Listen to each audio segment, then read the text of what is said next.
আসসালামু আলাইকুম বন্ধুরা, যারা বিএমপি করেন তারা কথাগুলি শুনবেন, যারা বিএমপি না করেন তারাও শুনবেন। বিএমপি এমন একটা দল, এটা জন্ম হয়েছে দেশ যুদ্ধের মাধ্যমে। কারণ বিএমপি জনগণের জন্য যুদ্ধ করেছে, দেশের জন্য যুদ্ধ করেছে, স্বাধীনতা পতাকার জন্য যুদ্ধ করেছে। কারণ কত মেজর কত ছিল না, কর্নেল ছিল না, কেন জিয়া রহমান দেশের জন্য এত জীবন বাজি রেখে যুদ্ধ গিয়েছিল?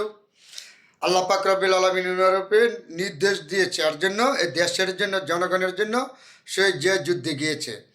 সেই শহীদ জিয়ার স্ত্রী বেগম খালেদা জিয়া এই দুইটা সন্তান নিয়ে কত কষ্ট কত দিনকাল গেছে, তারপরে বেগম জিয়াকে কোনো জায়গা বিরূপ মন্তব্য করতে পারছে না।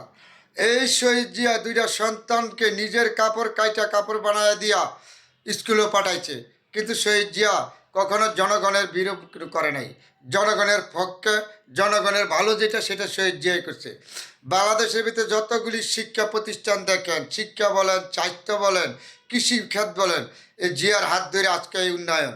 বাংলাদেশের শিক্ষা খাত জিয়ার হাত ধরা, কারণ এই স্বাস্থ্যখাত জিয়ার হাত দিয়া। জিয়া রহমান এমন একজন ব্যক্তি ছিল, দেশপ্রেমিক ছিল। সে দেশের জন্য সারা জীবন কাজ করে গেছে।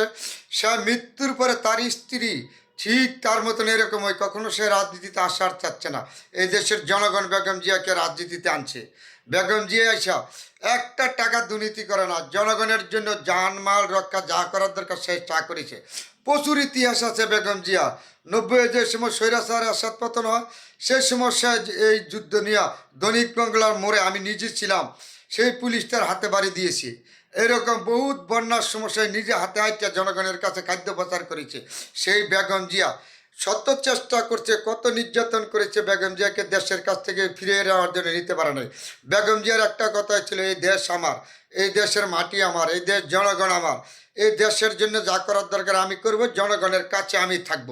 সেই বেগম জিয়াকে কখনো কোনো কিছু করে কিছু করতে পারে না।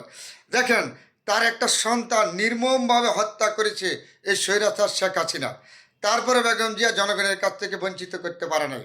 একটা ছেলে তার মাজা ভাঙ্গা, হাত ভাঙ্গা, পা ভাঙ্গা বিদেশের বাড়িতে প্রচার করেছে, মিথ্যা তাকে মামলা দিয়ে জেল হাজতে পাঠিয়েছে, তবে জনগণের কাছ থেকে তাকে সরিয়ে রাখতে পারে না। সেই একজন বেগম জিয়া। তার ইতিহাস সম্পর্কে আমার এই ছোটো মুখে বলার কোনো অধিকার নাই। তারপরে আমি কিছু বলেছি, বইলা শেষ করতে পারবো না বেগম জিয়ার ইতিহাস।